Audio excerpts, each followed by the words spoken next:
ನಿಮಗೆ ಒಂದು ಹೊಸ ಟಾಪಿಕ್ ಜೊತೆ ಬಂದಿದ್ದೀನಿ. ಅದು ತುಂಬಾ ಯೂಸ್ಫುಲ್ ಆಗುತ್ತೆ.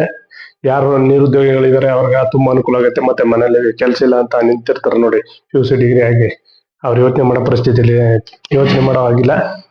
ಒಂದು ಹೊಸ ಐಡಿಯಾ ಜೊತೆ ಬಂದಿದ್ದೀನಿ ನೋಡಿ. PWD ಕ್ಲಾಸ್ 4 ಲೈಸೆನ್ಸ್ ತಗೊಳ್ಳೋದು ಹೇಗೆ ಅನ್ನೋದನ್ನ ಈಗ ಹೇಳ್ತಿದ್ದೀನಿ. ದಯವಿಟ್ಟು ಅದನ್ನ ನೋಟ್ ಮಾಡ್ಕೊಳ್ಳಿ ನೋಡಿ. ಮೊದಲನೇದಾಗಿ ನಾವು ವಾಸಸ್ಥಳ ದೃಢೀಕರಣ ಪತ್ರ, 2 GST, 3 IT ರಿಟರ್ನ್ಸ್, 4 50,000 ರೂಪಾಯಿದು ಸಾಲ್ವೆನ್ಸಿ ಬ್ಯಾಂಕಿಂದ, 5 ನಮ್ದು KYC documents, Aadhaar card, PAN card ಮತ್ತೆ 3 ಫೋಟೋ.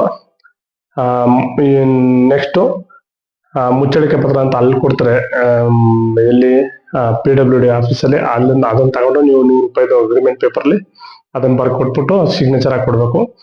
ಅನಂತರ ನಿಮ್ದು ಅನುಭವ ಪತ್ರ ತಗೋಬೇಕು. ಯಾರಾದ್ರ ಕಾಂಟ್ರಾಕ್ಟ್ ಇರ್ತಾರಲ್ಲ ಕ್ಲಾಸ್ 1, 2 ಅವ್ರ ಹತ್ರ ನಾವು ಕೆಲಸ ಮಾಡ್ತಿದೀವಿ ಅಂತ ಅನುಭವ ಪತ್ರದ್ದು 2 ವರ್ಷ ಅಥವಾ 1 ವರ್ಷದ್ದು, ನೀವು ಯಾವ್ದಾದ್ರು 1, 2, 3 ವರ್ಕ್ ಮಾಡಿದ್ರೆ ಅದ್ರದ್ದು ಅನುಭವ ಪತ್ರ ತಗೋಬೇಕು. ತಗೊಂಡ ನಂತರ ಇಷ್ಟು ಡಾಕ್ಯುಮೆಂಟ್ಸ್ ರೆಡಿ ಮಾಡ್ಕೊಂಡು ನೀವು ಯಾವ್ದು ನಿಮ್ಮ ಅಕ್ಕಪಕ್ಕದ ಇದು PWD ಆಫೀಸ್ ಇರುತ್ತೆ, ಅಲ್ಲಿ ಹೋದ್ರೆ ಅವರು ಸರಿ ಇದೆಯಾ ಎಲ್ಲ ಡಾಕ್ಯುಮೆಂಟ್ಸ್ ಅಂತ ನೋಡ್ತಾರೆ. ತಾಲೂಕು ಅಥವಾ AEE ಅಥವಾ AA. ತಾಲೂಕಿಗೆ AEE ಬರುತ್ತೆ, ಜಿಲ್ಲೆಗೆ AA ಬರುತ್ತೆ. ಅಲ್ಲಿ ಹೋದ್ರೆ ನೀವು ಇಷ್ಟು ಡಾಕ್ಯುಮೆಂಟ್ಸ್ ಸರಿಯಾಗಿದ್ರೆ ಇದ್ರ ಮೇಲೆ ಒಂದು ಕನ್ಫರ್ಮೇಶನ್ ಲೆಟರ್ ಅಂತ, ನಿಮ್ಮ ಸಾಲ್ವೆನ್ಸಿ 50,000 ರೂಪಾಯಿ ಸಾಲ್ವೆನ್ಸಿಗೆ ಕನ್ಫರ್ಮೇಶನ್ ಲೆಟರ್ ಅಂತ ಅವರು ಕೇಳ್ತಾರೆ.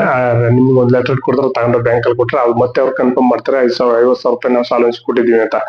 GST ಹಂಗೆ, IT ರಿಟರ್ನ್ಸ್ ಅವರು ಹಂಗೆ ಕನ್ಫರ್ಮ್ ಲೆಟರ್ ಕೊಟ್ಟಾಗ ಅದನ್ನ ವಾಪಸ್ ತಗೊಂಡು ಕೊಟ್ರೆ ಕನ್ಫರ್ಮೇಶನ್ ಅಂದ್ಬಿಟ್ಟು ಕೊಟ್ಟದನ್ನ ತಗೊಂಡೋಗಿ ನೀವು PWD ಆಫೀಸ್ ಕೊಡ್ಬೇಕು. ಇಷ್ಟು ಕೊಟ್ಟ ನಂತರ ನಿಮ್ಗೆ ಒಂದು ಬುಕ್ ಕೊಡ್ತಾರೆ. ಆ ಬುಕ್ ಅಲ್ಲಿ ಸಿಗ್ನೇಚರ್ ಹಾಕಿ ಕೊಟ್ಟ ಮೇಲೆ PWD ಪರವಾನಗಿಗೆ ಪರ್ಮಿಷನ್ ಬರುತ್ತೆ. ಅದು ನಿಮ್ಗೆ AA ಅಥವಾ AEE ಅವರು ಸಿಗ್ನೇಚರ್ ಮಾಡ್ಕೊಡ್ತಾರೆ. ಆ ನಂತರ ನೀವು ನಿಮ್ಮ ಗ್ರಾಮಗಳು ಅಥವಾ ನಿಮ್ಮ ತಾಲೂಕು ರಸ್ತೆಗಳು ಅಥವಾ ಸ್ಕೂಲ್ಗಳದ್ದು ಕಾಂಪೌಂಡ್ ಒಂದು ಮಿನಿಮಮ್ ಒಂದು 25 ಲಕ್ಷವರೆಗೆ ಕ್ಲಾಸ್ 4 25 ಲಕ್ಷದವರೆಗೆ ಅಥವಾ 50 ಲಕ್ಷವರೆಗೆ ಇರ್ಬೋದು ಅನ್ಸುತ್ತೆ ಈಗ ಮೇ ಬಿ.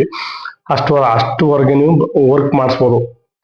ಒಂದು ಸಣ್ಣ ಪುಟ್ಟ ಚರಂಡಿಗಳು ಅಥವಾ ರೋಡು, ಕಾಂಕ್ರೀಟ್ ರೋಡು, ಈ ತರ ಸಣ್ಣ ಸಣ್ಣ ವರ್ಕ್ಗಳನ್ನ ಮಾಡಿ ಮೊದಲನೇದಾಗಿ. ಆ ನಂತರ ಕ್ಲಾಸ್ 2 ಬರುತ್ತೆ, ಕ್ಲಾಸ್ 3 ಬರುತ್ತೆ, ಆಮೇಲೆ 2, ಆಮೇಲೆ ಕ್ಲಾಸ್ 1 ಬರುತ್ತೆ. ಕ್ಲಾಸ್ 1 ಆದ್ರೆ ಎಲ್ಲ ವರ್ಕ್ ಮಾಡಿಸ್ಬೋದು, ಸಿವಿಲ್ ವರ್ಕ್ಗಳೆಲ್ಲ.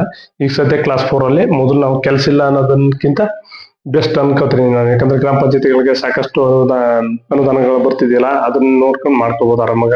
ಚೆಕ್ ಡ್ಯಾಮು ಸಣ್ಣ ಪುಟ್ಟದೆಲ್ಲ ಮಾಡ್ಕೋಬಹುದು. ಇದು 4th ಕ್ಲಾಸ್ ಅಲ್ಲಿ ಮೋಸ ಇಲ್ಲ. ತಿಂಗಳಿಗೆ ನೀವು ವರ್ಕ್ ಕರೆಕ್ಟಾಗಿ ಮಾಡ್ತೀನಿ ಅಂದ್ರೆ ಆರಾಮಾಗಿ ಒಂದು ವರ್ಷದಲ್ಲಿ ನೀವು ಸರಿಯಾಗಿ ವರ್ಕ್ ಮಾಡಿದ್ದೇನೆ ಆದ್ರೆ ಒಂದು ಅವರೇಜ್ 2-3 ವರ್ಕ್ ಮಾಡಿದ್ರು 2 ಲಕ್ಷ 3 ಲಕ್ಷ ಅಂತಂದ್ರು ಒಂದು 5-6 ಲಕ್ಷ ರೂಪಾಯಿ ಸಂಪಾದನೆ ಮಾಡ್ಬೋದು. ಸರಿಯಾಗಿ ನೀವು ಅದನ್ನ ಅನುಕರಣೆ ಮಾಡಿ ಇಂಜಿನಿಯರ್ ಅವ್ರ ಜೊತೆ ಸಪೋರ್ಟ್ ತಗೊಂಡು ಕೆಲಸ ಮಾಡೋಕ್ಕಾಗುತ್ತೆ. ಓಕೆ ಫ್ರೆಂಡ್ಸ್, ನನ್ನ ಒಂದು ಈ ಮಾಹಿತಿಗೆ ತಾವೆಲ್ಲ ಸಪೋರ್ಟ್ ಮಾಡಬೇಕು ಅಂತ ವಿನಂತಿಸ್ಕೊಳ್ತೀನಿ.